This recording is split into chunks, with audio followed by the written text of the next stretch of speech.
Hey guys, welcome back to my channel. I know कि मैं बहुत दिनों बाद अपना वीडियो अपलोड कर रहा हूँ क्योंकि मुझे फ़ीवर था और मैं हॉस्पिटलाइज था। बहुत बुरी हालत हो गई थी। तो अगर आपने marriage first and fall in love का पहला वाला पार्ट नहीं देखा है तो जल्दी से जाकर देख लो, आई बटन में मैं उसका लिंक दे दूँगा।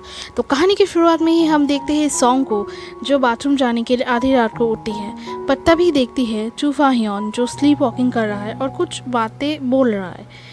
फिर सॉन्ग चू फा ह्योन को धीरे धीरे अपने कमरे में लेकर जाता है और उसे सुलाने की कोशिश करता है। तभी चू फा ह्योन की नींद खुल जाती है और सॉन्ग को वो डराने लगता है और कहता है कि दोबारा कभी मेरे कमरे में आने की हिम्मत मत करना, और उसे धक्का देकर गिरा देता है।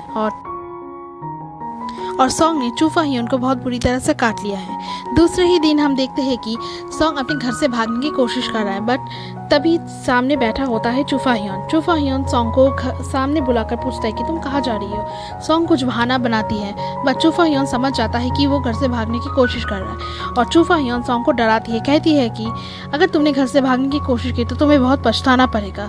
कुछ ही देर बाद एक कुरियर आता है चू फा ह्योन के लिए, और जो सॉन्ग को मिलता है उस कुरियर में एक लड़की की तस्वीर, और उस तस्वीर के पीछे कुछ लिखा हुआ होता है। साथ में ही आता है एक परफ्यूम, बट सॉन्ग उस तस्वीर और परफ्यूम पे इतना ध्यान नहीं देती है और वो अपने काम पे चली जाती है। काम पे जाते ही उसकी कोलीग जानबूझकर एक क्रीम का डिब्बा गिरा देता है और साथ ही में मैनेजर को बुला लेता है और कहता है कि आप उसे काम से क्यों नहीं निकालती। फिर मैनेजर कहता है कि हाँ, मैं उसे काम से निकाल दूँगी। ये बात सुनकर सॉन्ग बहुत रोती है और तभी चू फा ह्योन का फ़ोन आता है, बट सॉन्ग चू फा ह्योन के फ़ोन को रिसीव नहीं करती। तभी चू फा ह्योन उसके काम पे आ जाता है और कहता है कि सॉन्ग से तुम अपना काम पे फोकस करो, बाकी सब मैं देख लूँगा। उसी दिन स्टोर के मालिक उस कैफ़े में आता है और कहता है और सॉन्ग से मिलता है और उसके साथ साथ बहुत सारी गिफ्ट्स लाता है सॉन्ग के लिए और कहता है कि तुम फिक्र मत करो, तुम अपना काम करती रहो। ये देखकर उसकी मैनेजर और उसका कलीग बहुत जेलस होता है। उसी रात सॉन्ग और चू फा ह्योन अपने डैड के घर पे जाता है अपनी दादी से मिलने, क्योंकि उसकी दादी बहुत बीमार है। बट दादी ने यहाँ पे झूठ बोला था उन दोनों से। दादी ने बहुत दिनों से चू फा ह्योन और सॉन्ग से नहीं मिला, इसलिए दादी ने उन दोनों से झूठ कहा कि वो बीमार है। ये बात सुनकर वो दोनों बहुत हंसती हैं और तभी उसकी बहन मिलती है सॉन्ग को। वो सॉन्ग को कहती है कि तुम यहाँ पे क्या कर रही हो। सॉन्ग बोलती है कि अपनी दादी से मिलने आया हूँ।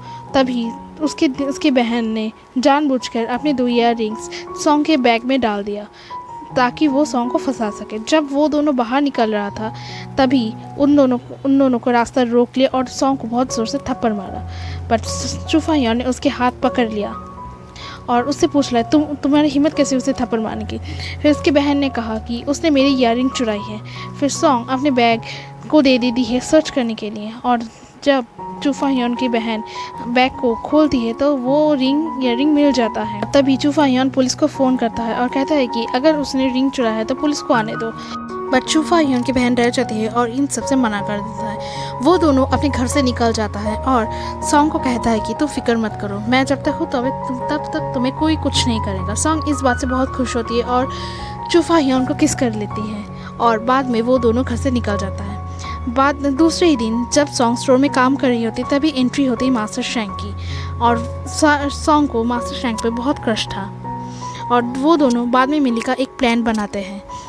तभी सॉन्ग स्टोर से अपनी माँ के पास जाती है और कहती है कि माँ, आप ये विला क्यों खरीद रही हो, हमारे पास पैसे नहीं है, हॉस्पिटल में बिल देने को पैसे नहीं है। और ये बात सुनकर उसकी माँ बहुत गुस्सा होता है और कहता है कि मेरी मर्ज़ी, मैं कुछ भी करूँ, मैं तुम्हारे ज्ञान क्यों सुनूँ। तुम इतनी बड़ी फैमिली में शादी करके गई हो तो मेरी कोई पड़ोस में इज्जत नहीं है। मैं अगर इस छोटे से घर में रहूँगी तो मेरी क्या इज्जत रहेगी।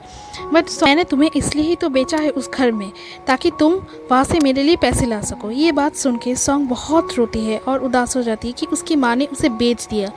वहीं पर चू फा ह्योन आता है और उसे गले लगा लेता है और चू फा ह्योन उसे घर लेकर आता है। चू फा ह्योन अपने डैड को फ़ोन करके पूछता है उस डील के बारे में कि सॉन्ग को सच में उसकी माँ ने बेचा था। उसके डैड ने कहा हाँ, उसकी माँ ने सॉन्ग को बेचा था कि वो इस घर की बहू बन सके।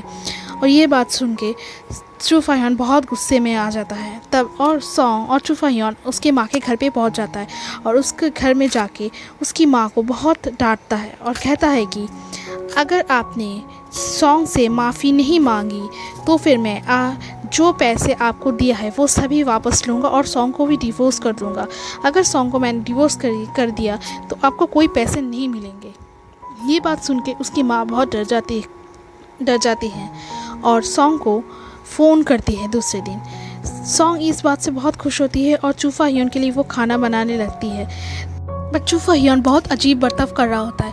उसने सॉन्ग को पकड़ के पूछने लगता है कि तुम कहाँ से आई हो, तुम क्या चाहती हो, तुम बताओ, तुम ये खिला के क्या मुझे मारना चाहती हो। ये सब कहकर वो मीट को अग्रेसिवली चॉप करने लगता है। ये सब देखकर सॉन्ग बहुत चीखती है और बहुत डर जाती है और किसी भी तरह से वहाँ से बाहर निकल जाता है। बट चूफा ह्योन को इस बात का कोई खबर नहीं होता है। दूसरे ही दिन सॉन्ग अपने स्टोर पे काम कर रही होती है। तभी आता है मास्टर शैंग सॉन्ग से मिलने और वो दोनों बैठ के अपनी बातें, बचपन की बातें कर रहा होता है। बट चूफा ह्योन वहाँ पे पहुँच जाता है और ये सब वो देख रहा होता है बाहर से।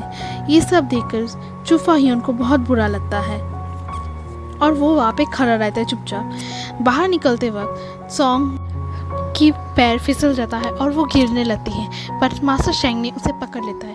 तभी मास्टर शैंग ने अपनी दिल की बात सॉन्ग को बोल दिया कि सॉन्ग, मैं तुम्हें बहुत पसंद करता हूँ बचपन से, बट कभी तुम्हें बोल नहीं पाया कि अगर तुम मुझे रिजेक्ट कर दो तो, बट अभी मुझ में वो हिम्मत है। पर तभी चूफा ह्योन वहाँ पे आ जाता है और कहता है कि तुम्हारी हिम्मत कैसे हुई मेरी बीवी से ऐसी बात करने की, वो मेरी है।